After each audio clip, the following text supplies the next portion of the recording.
Hi, I'm Callum from Tyne Valley Motorhomes, and this is the handover of a Swift Select 184. So as we start the walk round on the driver's side of the vehicle the first point you get to is your fresh water filling point. So this is where you'll need to go and buy yourself a hose pipe with some hose pipe connections, as it's mainly just a brass tap on site. So connect your hose to the tap, bring the other end to the motorhome. This is a lockable cap which opens with the Swift habitation key there. Take that off and put the flat end of the hose into the motorhome. Wait until it either overflows or until you're happy there's enough water on board, which you can see on the control panel, and then you're good to go. Should you not be able to get a hose to the van, there is this submersible pump power point here. So all you need is a wheel submersible pump, 2 pins in there for 12 volt. Drop the pump into the water and pop the other end into the van, and it will suck the water out of the barrel into the freshwater tank on board the vehicle. This is your cold water external shower, so just remove this plug here, and then this just connects onto there, and then you can pull the trigger down, making sure that the pump's on, and you'll be able to hose the dogs off, the bikes, the boots, the kids, whatever you want to hose off, clean.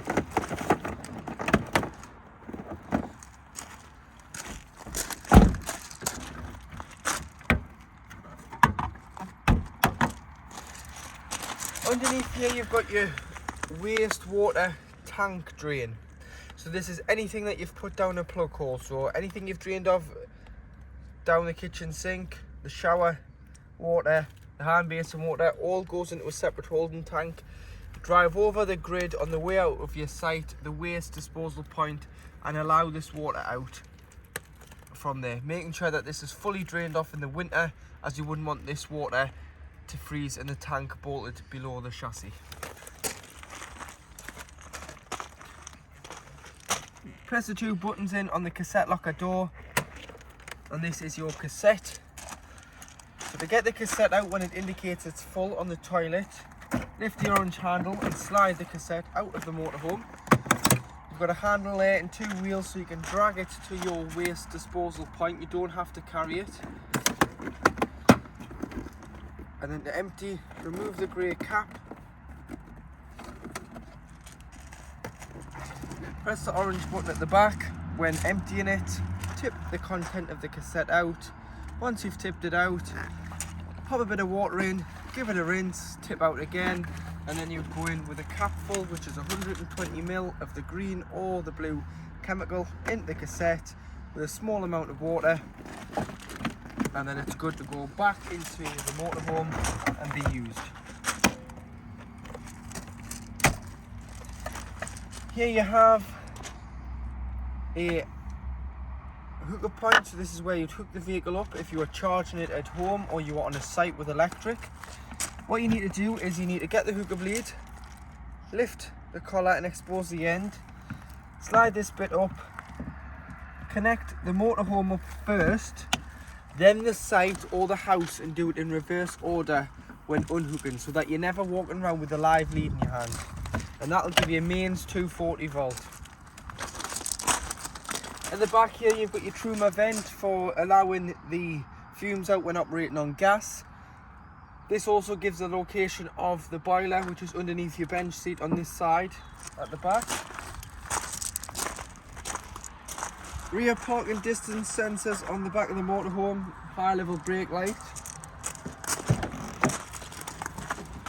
And then you can open the doors and you can press these buttons in and open them to 90 degrees. Just make sure that you don't do this if you ever fit a bike rack on, because you'll obviously damage the back of the motorhome. But if you're not putting a bike rack on, then you can do this. And if you're sitting somewhere scenic, you can look at the scenery.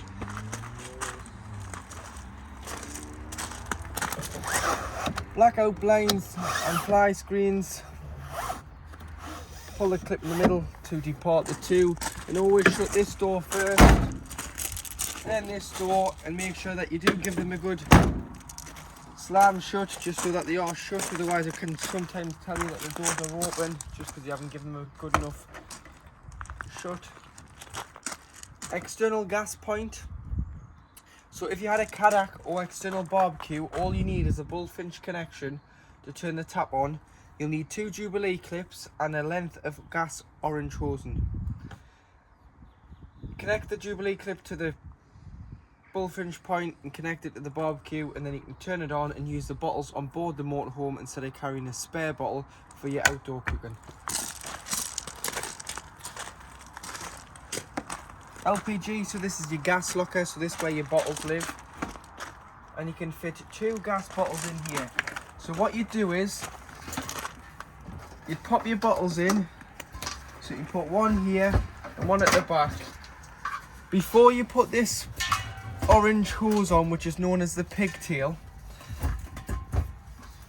you pop this round the neck of the bottle. So that'd go on first, and then you'd hook it down onto this point here. So that'll strap the bottle down and stop it from moving when traveling, so it's strapped in securely before you put the pigtail on. But then what you would do is you'd put the pigtail on. So it's a left-hand thread with it being gas, so left to tighten, right to loosen. Then you want to get an adjustable spanner or a wrench and nip it up, turn the bottle on from the top, press this black stopper here, which allows the gas through the valve, which is a crash valve, into the motorhome, and then just make sure that this yellow toggle is always pushed flat with this regulator. If that ever pops out, the crash valve's gone off. You just need to push and hold for 5 seconds and allow it to push flushly back in, and that'll allow the gas back through. Making sure that your bottles are strapped in, turned off when you're traveling, and that's just our test bottle, so you'll have to go and get yourself your own 6 kilogram propane bottle. That's just for us to test the motorhome and show you how it works. Down here you've got your fresh water drain off point, so you filled it on the other side. You're now not using the motorhome for a month or so. You've got no real reason to leave water in it. You can drain it off, and you want to make sure that you drain this off in the winter so no water freezes in this tank. Awning, we can show you that on collection, and you've got an awning light. This is your step switch, so that'll retract when the engine is started. Just make sure the engine's switched off to put it back out. And then on the door here you've got your weight plate, so chassis number, weight plate, 3.5 ton. If you were to fit a tow bar, the train weight, so the vehicle and whatever you're towing can't exceed 6 ton. Full fly screen on the habitation sliding cargo door.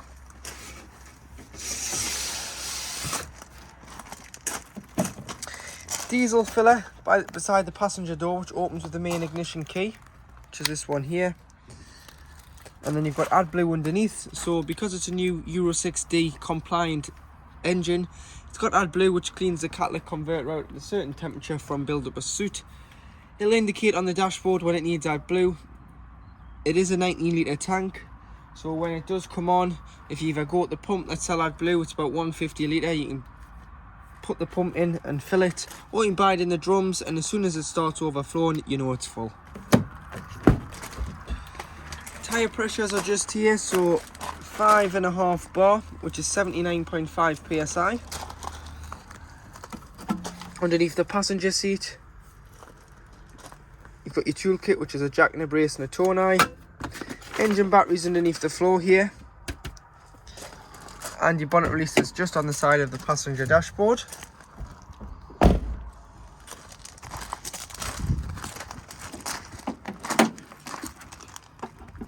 Here you've got all your fluids, so the main one you're going to need is your screen wash, which is in this corner here. Then you can lift these 3 tabs off and you can fill your coolant, and next to it you have your brake fluid. You've got your oil filler here. It is an electronic dipstick now, so there's no dipstick underneath the bonnet. It's all through the dashboard that'll tell you when it needs oil, and there's no power steering fluid as it's an electronic steering rack. This is your earthing point for giving or receiving a jump start, and then between the air filter and the fuse box you've got this little rectangular box.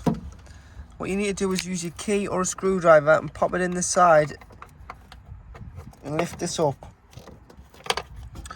And that is your positive. So red on there, black on there, and it'll give or receive a jump start because your engine battery's underneath the cab. To operate your main control panel when you come into the motorhome, so your master switch is the middle button here, which turns the living area on and off of power. So you turn on your master switch, which will turn on 12 volt if you're not hooked up. And if you are hooked up, you'll get these two lights here with the little post with the electric cable saying you're hooked up to mains 240 volt. So that'll work all 3-pin plugs within the motorhome, so you can use household appliances.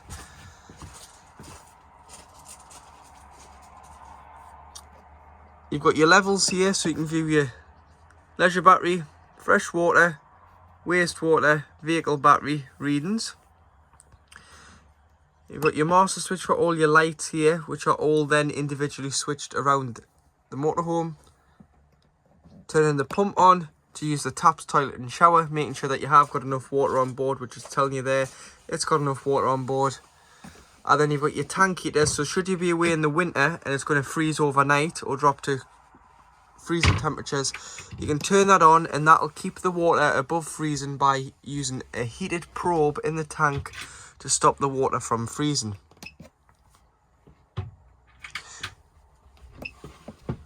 In the kitchen area you do have 3 gas burners, so making sure that your gas bottle's on. Make sure these are cool enough to leave your hand upon, and you'll be able to put the glass lid down and the glass lid won't smash with the heat, otherwise it can if it's too hot. And then underneath you do have your grill, and underneath that you've got your oven. You may want to remove your grill pan and oven shelf when travelling, as it can cause a little bit of vibration when on the road. Underneath you've got some storage, but in the corner you do have your gas isolation valves. So should you need to isolate each individual appliance, which tells you what colour does what on here, you can shut the valves off. The best thing to do is just to turn the bottle off. These are mainly for when the vehicle is annually serviced. Push the catches in on the handles to release the overhead cabins, and you've got storage, plate storage there.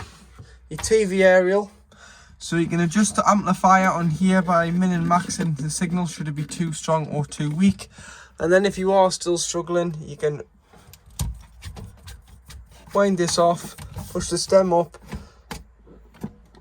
tighten it back up and use the toggle to direct the aerial. But look where your other motorhomes and caravans are pointing on your site, and always make sure that the stem's pulled in and it's fastened so that the aerial doesn't get ripped off the roof with the wind.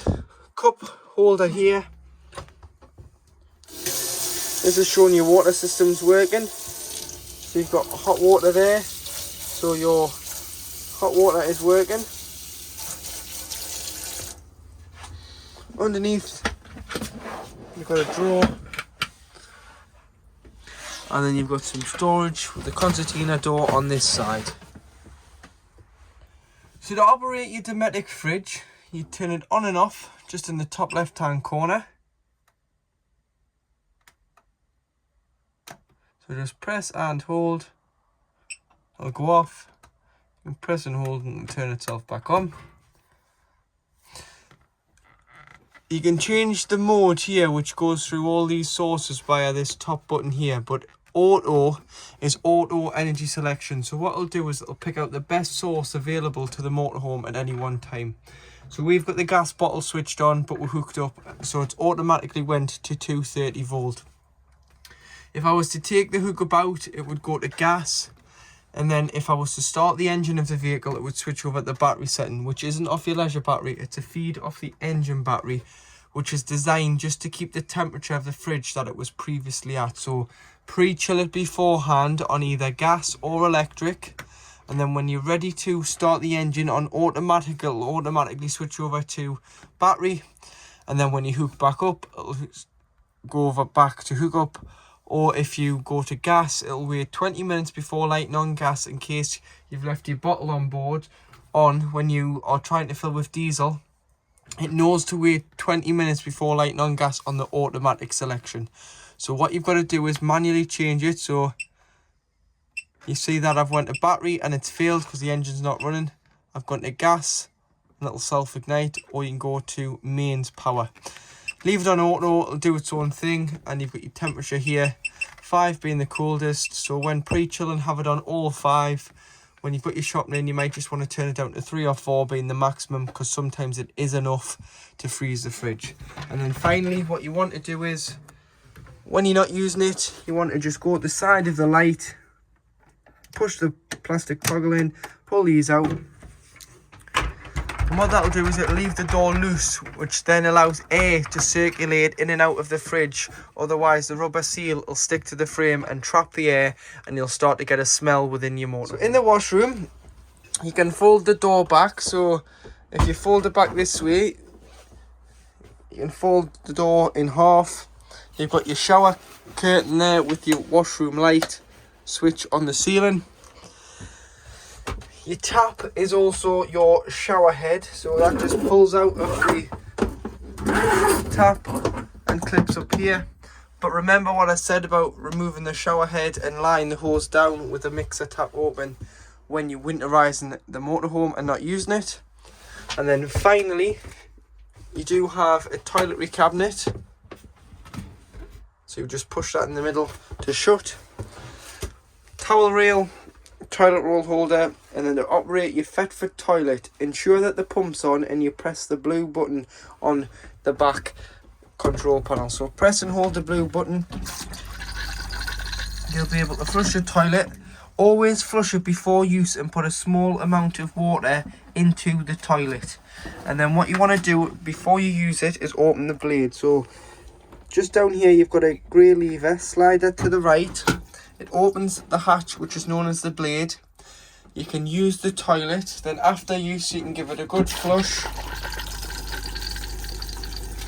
If you've bought the blue liquid and the pink liquid in a pack, twin pack, dilute some of the pink liquid in an empty spray bottle with some water. Spray the bowl. It'll clean the bowl. It'll give a nice fragrant smell. Give a good flush. And then close the blade back towards you. So to the left, and that'll close the blade, which means when the cassette indicates it's full on a light underneath the diagram, you'll be able to pull the cassette straight out the side of the motorhome and take it to be emptied and topped up with chemical once you've emptied the toilet. In the cupboard above the seats is where you'll find the location of your 150 watt solar panel charger. So this is your regulator. It's going to flash on, which means the battery is charging. And then you do have your 2 switches for your fresh and wastewater electronic dumps. So they're not controlled from the taps outside, they're controlled through these switches. So if you want to get rid of water, either from the fresh or the waste, all you need to do is turn them on. And you can drop the water out of the tap from outside. With the waste, you may have to drive over the waste disposal point on site. But make sure these are fully drained off in the winter to avoid the water from freezing in the tanks below the chassis. So this is how you make your back bed. Slide the sections from the seats into the middle and pop the backrest from either side into the back. And this is that cushion I was on about for the front bed headboard. I can lie there if you want, and then you just build your cushions back up. So that would just slide into here, the other way even. And so that would just slide into there like so, and that would just push away, and that is your back now line. In the front dinette, to make this into the bed, as it is a 4-berth, what you've got to do is you've got to remove the table. So if the table's stuck onto the bar, all you need to do is push these 2 down, which will allow you to lift the table off. You want to lift the table off and you want to fold the leg. And then you want to place the table onto the bottom bar. So make sure these are pushed in. Push it onto the bar, like so. Pull the seat cushion forward because you're going to need that cushion forward. And then if you lift this section up, it's got all your other cushions in. So you've got a one without a leg on. That's just going to go in place where I've taken the seat base from, like so. Then you're going to slide this section out, and you're going to slide this section out to lock into there. And there's a foot on there which you can adjust, but make sure that it's in there and the foot's low enough down. Now you've got 2 seat boards, or bed makeup cushions even, with bars on. So you've got these 2 with the rounded edges on, the little nibs. That one goes to the far front of the van, so that one will go onto here. But first of all, we'll put the flat one in place, which goes on here. So that'll lock onto there. So make sure it's pushed into there, onto there.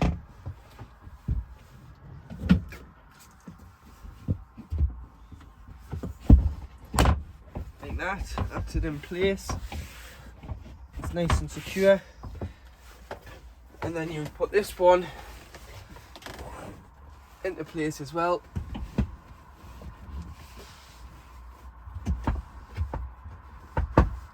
And that'll go into there. And again, there's 2 little grommets here, 2 little screw caps.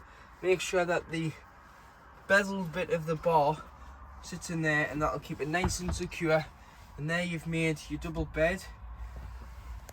There is a cushion at the back, which is a long cushion behind one of the back sofa that goes along here, and it acts as your headboard. So it goes along that section, just a thin cushion similar to this texture, but a lot longer and wider. That'll go along there and act as your headboard, and you want to probably just get rid of this, so just pop that into the cab, and there you have a double bed at the front of the motorhome. This is your cab, which is based on the all new Fiat Ducato with electric handbrake just down here. So you can take that off when you just put it into gear, lift the clutch slowly and tap the accelerator, or you can press the button to turn the handbrake off. But remember to pull this back towards you to put the handbrake on. But what we'll do is tomorrow when you pick up, if you've got any questions about the cab or any questions about the motorhome, by all means you can ask when you come to collect your motorhome.